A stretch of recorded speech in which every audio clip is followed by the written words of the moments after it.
LensVid coverage of IBC 2023 is brought to you by Ulanzi Video Accessories, Small Rig, Big Dreams, Jiyun, Make It Real, and Godox, Embrace Creative Possibilities. We're at IBC 2023 and we're at the Zinema Motion booth and we're talking to Michael. Hello, Michael. Hey, Ido. Nice meeting you again. Of course, we were coming by. Thank you. And we were here last year when we were looking at the Loki robot, and this year we have quite a few new things to show us. So yeah, let's look at that. As I said, 1 year has passed. We have been really busy the last 12 months. Starting from Loki last year, we now have introduced this year Thor, our bigger robot. And in this time here at the IBC, we are showing our LiveLink integration with Unreal, first time to the public. And we are really glad to be here at IBC again after the 12 months break, showing our new products. We have here our track as well. This is a 2-meter version, which can be extended, to another 2-meter segments up to 8 meters. And yeah, what else? I mean, we have been working really hard on our software to add new features, especially Unreal is now there. So you can now integrate basically Unreal Engine with the movement of the robot. Yeah, so what it is the robot is sending the position and rotation information of the camera in real time to Unreal, and Unreal then can render the virtual camera in your 3D scene to do the parallax of the background. Let me maybe quick start that, and I see how it looks like when it actually runs. So when you look here, you see now the camera moving and Unreal is rendering the background parallax based on the camera position.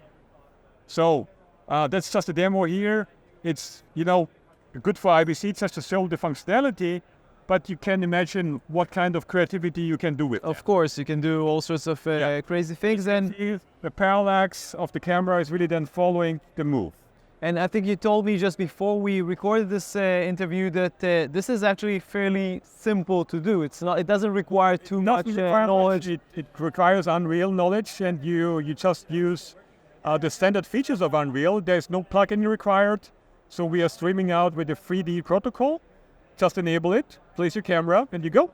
Fantastic. Quite easy. And okay, so in terms of like accessories to this whole system, so we have the Loki, we have the Thor, which is bigger. How much longer is the reach of the Thor? Yeah, so Thor has a 6-kilogram payload on the camera, and we have an arm of 1 meter, which means the diameter of 2 meters of range of motion with a 6-kilogram payload. Versus the Loki, which Loki is 2.5 kilo. And 1.2 meter in the diameter with a 60 centimeter arm. Yeah, so it's a pretty big difference. Further, we extend the range with the track. Yeah. So the track working for Loki and Thor, so both can go on the track.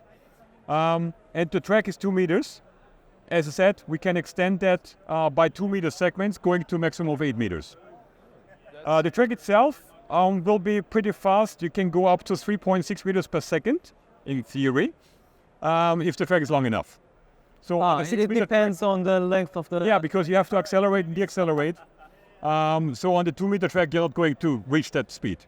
But it also has, of course, an implication on the camera. If the arm is extended out too much, the inertia of the mass, of course, is working against it. So it limits itself, like the software limits itself not to move? It will limit itself based on the position of the arm and the payload, that you don't stress the system too much, because then the motors will lose a step. Okay, and another thing that I think that you can show us is some accessories which are like mechanical, or how you call them. Since we started last year, we thought, okay, let's also build a complete ecosystem of accessories.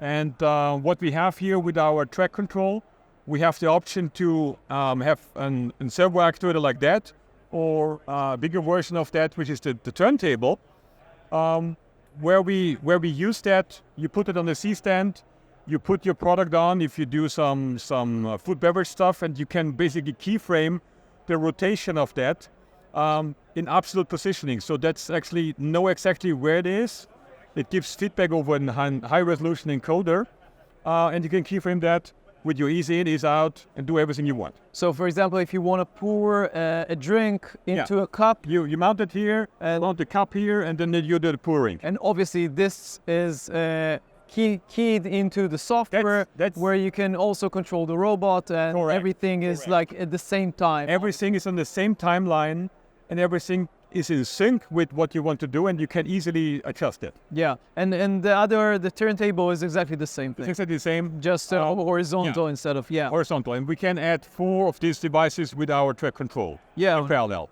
We can show the track control is basically a unit that connects to the base station of Loki or Thor. Correct. And it works for both Loki and Thor. It just connects via an Ethernet cable to the system, and with that you control basically the track, and in the Pro version you also can control 4 of these actuators. If you control it via Ethernet cable, then it means that the base station can't connect to the internet at the same time. No, it just go via the switch. You can do everything at the same time. Okay, I understand. So it all works similar. Fantastic. Yeah. Okay. So do you want to say something maybe about pricing, or is it like all on your site, or? No. Pricing, Thor is going for 33,000 euros. Okay. This track is starting with 8,000. We always need to remember that the big robots in this industry are usually at the hundreds of thousands of dollars. A fourth or a fifth of the price of a larger robot. Yeah. Obviously, we have limited range, limited payload, but 6 kilograms is enough for, I think, most, or at least many of the video cameras that you have on the market. Enough for Red V-Raptor, Alexa Mini. Can you do Phantom? Phantom Neo, yeah. Okay. With a small lens. Well, not the big glass, but a small lens. Yeah. That will work. That's important. Yeah. And you're actually showing, I think, this with another slow motion camera. If you want to show. Yeah.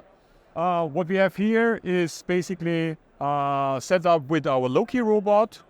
We have connected the Chronos 2.1 high-speed camera filming in HD 2K with 1000 frames a second. And in this demo, we are filming a drop, which is coming out of this nozzle here, and is dropping down to the flower. And we filmed that in real time to follow the drop falling down. And the whole move, if you've imagined that the speed, only takes place in 750 milliseconds.